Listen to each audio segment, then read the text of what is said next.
Praise God. God bless you. Thank you for tuning into Adore Ministries. I am Chanel, and welcome to Words from the Apostolic Desk. I'm really excited to be back before you. It has been 2 months, and so we're getting ready to start a new series next week. But this is going to be a little different because you're going to, hopefully, I'll have all of my podcasts set up by next week, so you'll be able to go to places and download them. I'm very excited because this series is something that was just invoked out of a time of warfare in my life and in my family, and I began to seek the face of God, to see turnaround in my family. And if you knew the turnaround that not only came into my family, but also into my home, into my life, into my finances, it would just blow your mind. So we're getting ready to start this series, and the series is called The Blood Speaks. It's going to be very powerful if you want to see your family restored. I'm going to give you some key principles and some tools that you can use. If you notice on my Twitter, which is Adore Ministry One. I do a lot of teaching and a lot of ministry because I'm a teacher and a preacher by nature, and the apostolic part of me is always in the nurturing part. And so I like to give people tools to see them victorious. And a lot of them are birthed out of my wisdom. A lot of people ask me, what seminary did I go to? I've never been to seminary, but I did sit in the presence of God, and I got a GOD, and I've got a master's in divinity of Jesus. So I'm just very excited because I've learned how to sit in the presence of God and to get answers from God, because I'm a single woman with 3 children, and some days I have nobody but God to speak. So I've learned to have a relationship with Him and how to learn how to go to prayer, get answers, and define results. In this series, we're going to talk about the family. We're going to talk about why the enemy hates the family. I heard my pastor say one day, before the church structure ever, the structure as we see the ecclesia came together, family was first. And so we're going to talk about where did the family originate. We're going to talk about Genesis, where everything, every year I go back to Genesis. That's where God started, and that's where He leads us back to. Because in all of our living, if we really get a clear understanding, God is trying to get His people to live a kingdom life, but to get us back to the Edenic covenant. And that's one thing that I really want to talk about. I want to talk about breaking and entering. I want to deal with the things that have been breaking into your bloodline and have been stopping you from being successful in the spirit. I also want to talk about prayer and how we're going to take prayer and use the word of God and begin to dismantle things that you see in your family. When I tell you the things that I've seen God do over the last 2 months, just in my life and in my children's life, from healing. God healed my body from something. I'm going to testify about that. My children and even my brother. I saw the Lord do some awesome things, and I just can't wait to share them with you. So I want you to get yourself ready and prepared for teaching, because we're going back in. And you know me, when I get started, we're going to go and go and go until the Lord says stop. So this probably will be a 4-week series. I want you to tune in. I'm also going to make available the notes. I've been working on teaching material for you. You can also download that as well. I'll have that set up for you so that you'll be able to have access to it. These are going to be very strong materials, because listen, what we don't understand is the enemy understands the connectivity with the family, as far as the church and our community. Listen, the church is made up of family. And so is the community. So if you have a broken family, you're going to have a broken community, because the majority of our parents now are single parents. And so we have broken homes and we have broken communities. And that's why we see all the crime and all the different things that we see. I'm also going to be dealing with something, and I touched on it before, but I'm gonna go back to it, because the Lord began to give me some revelation of what we need. There's this generation of that, how the enemy's been trying to stop us and take our children out of the church. The reason why the enemy has wanted to kill our young people and has been able to get access to this generation like no other generation before is because we have a lot of broken homes, and we have a lot of religion that has come in and said, listen, I remember, and I'm, be open. I wasn't married with any of my children. None of them were christened, at all, because the religion that I was in did not believe in that. But The sin was the sex, not the children. And so our children there are children that have been suffering because of this, the mistake of the parent. And that had nothing to do with it. But it was a trick of the enemy, because the enemy did not want these children to be given back to God. So let me tell you what's happening. I'm going to go in detail in it. But this is something that the Lord began to show me prophetically, and told me how that we can apostolically, through mothering and fathering, nurturing, and giving them back to God, how we can go and snatch out of the enemy's hand a generation that was thrown to the dogs. When you deal with different religions and traditions, and they're talking about, we don't want to christen these babies and we don't want to do this, what it does is it's a rejection from the church. But that stain is a rejection that they look at and they perceive as God. And that's why they are so disconnected, because they were never given to God. I want y'all to go back and I want you to think about that. That is why when they would have their children, all of them, they would take them back and they dedicate them to the Lord. Because if you don't give your child back to the Lord, how do you expect the Lord, for him to be kept? You got to give him to the Lord. You got to give your daughter to the Lord. You got to give them back to the Lord. If they've never been christened, you have to do like I do. I'm a minister, was assistant pastor, and hey, I went before the Lord and said, check it out. I give them back to you. I had to do like Hannah, and I had to give them back to the Lord, because they were never, christened, and they were never given to the Lord. And I was so young, I didn't know that.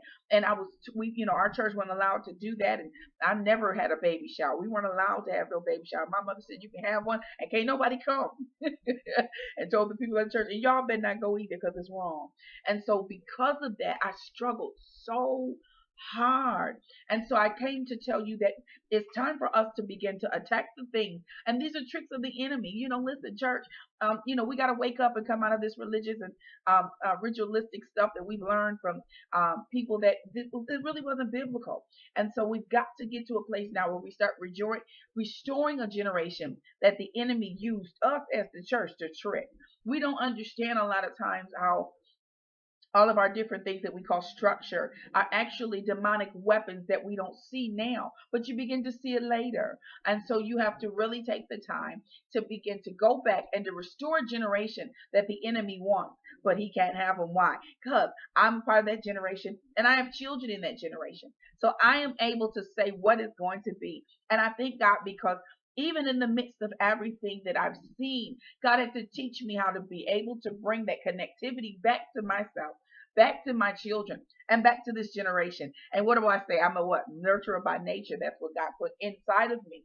And so I come today to tell you spiritually what we have to do to restore that back in our churches. And pastors, I suggest this to you. If you have a church and you have single mothers, do a poll and find out how many women have had their children christened. And what you can do, give them back to the Lord. I don't care if they're grown in 18, 19, 20, bring them back to the Lord. Anoint them and prophesy over them and speak greatness into them. And so that now they can have a fighting chance. Because we have a generation that wants nothing to do with the Lord because we didn't give them back to him. And so now it's time for us to put them back in the hands of the Lord and restore it, and to see the family structure stand. I'm not married yet, and in my heart, God is preparing me to be a wife. It's like Bishop Jake said the other day on one of his Twitter pages. He said, that God prepared you to be wife even before you got the husband. And so that's what God is trying to do. He's trying to get his family structure back in order and prepare us to do good things and great things and powerful things. Listen, I can't do it. I tell people I can do great things right now. The Lord has anointed me to be able to multitask and to be able to do creative things for him. But do you know how powerful and it would be if I had a partner? I'm serious. I'm just being real. God is sufficient and he blesses me with what I have. But I tell you now, it would be so much easier with a partner. And so God is trying to get us all back. And listen, I'm also going to be real with you and tell you, listen, the family structure has gotten off. It's gotten broken. We are so desensitized to the standard of God and why he says do certain things that we just have babies out of wedlock and don't even think about it. Let me tell you something. Can a single mother do it? Yeah. Can a single father do it? Yeah. But God didn't ordain for it just to be one. He ordained for it to be two. And listen, when you get teenagers, let me tell y'all something.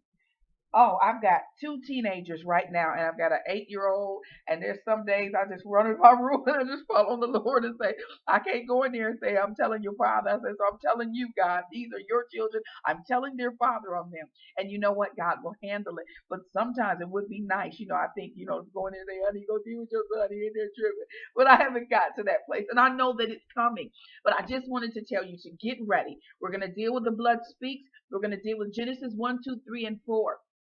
I'm going to give you a powerful breakdown of how God started, what God did. And this is going to be some principles I'm going to start teaching out of one of my books that I'm going to be releasing. Yay, yay, yay. And this one is, well, I'm not going to tell you what it's called. Y'all was ready for that, weren't you? But it's a parenting book that the Lord gave to me. I'm going to actually be putting some new things in it after a while. But the principles in the book are very powerful. And it'll also help you to understand the family structure and why the devil hates your family. Listen, if you have a family that was born perfect and all of a sudden it went crazy, it's because there's power in your family, but you don't know how to pull it out, and you don't know how to stand against the attacks of your home. Listen, I'm going to show you how to guard the gates of your home. Why? Because I'm telling you, I'm a fight. Listen, I tell people I'm a fight. It's just a fight. I'll fight you in a minute. But I learned how to fight at a young age. So now that I'm a single mother and I guard the gate of my house.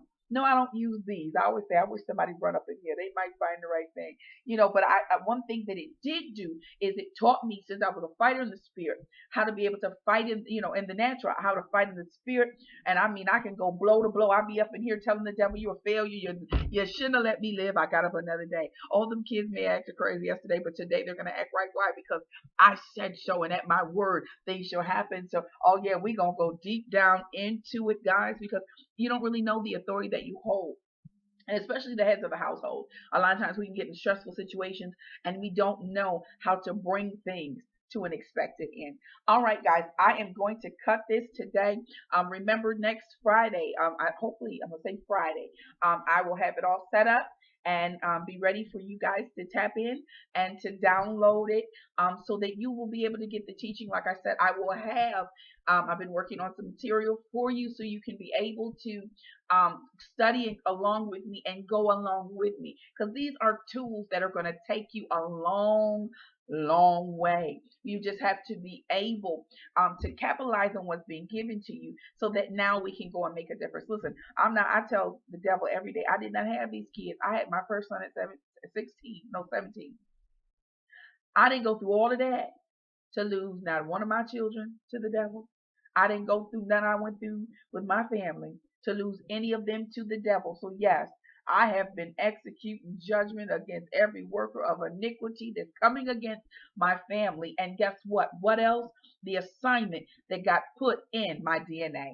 I don't know about you, but I'm ready to regain my family. I want you to stay tuned. I want you guys to get ready because we're going into the next dimension. The 12 systems was such a powerful teaching. And I tell you what, I still go back and I'm blessed from it, because there was a lot of things the Lord just pulled straight out of me. And I've even got new revelation from that. And so I'm just so, so excited. And I know that you guys are just ready to do some awesome things. And you realize you're called by God to do some awesome things. And that is important. All right, guys, God bless you. I want you to remember there are some awesome things going on in the world. I hope you're staying connected. There are things going on in the government, and my brother's keeper. Oh my goodness, I laughed when I saw it because I had started talking about on my Twitter as I've been going and getting prepared for my series. I asked the question, am I my brother's keeper? And I said, I'm going to get ready to tell you. And then I saw the announcement about my brother's keeper, and I thought, God, you are so on time. And guess what? You're going to find out the answer is, what do you say? Am I his babysitter? Well, I'm going to have to give you some understanding on that, because guess what? You are to guard the gate.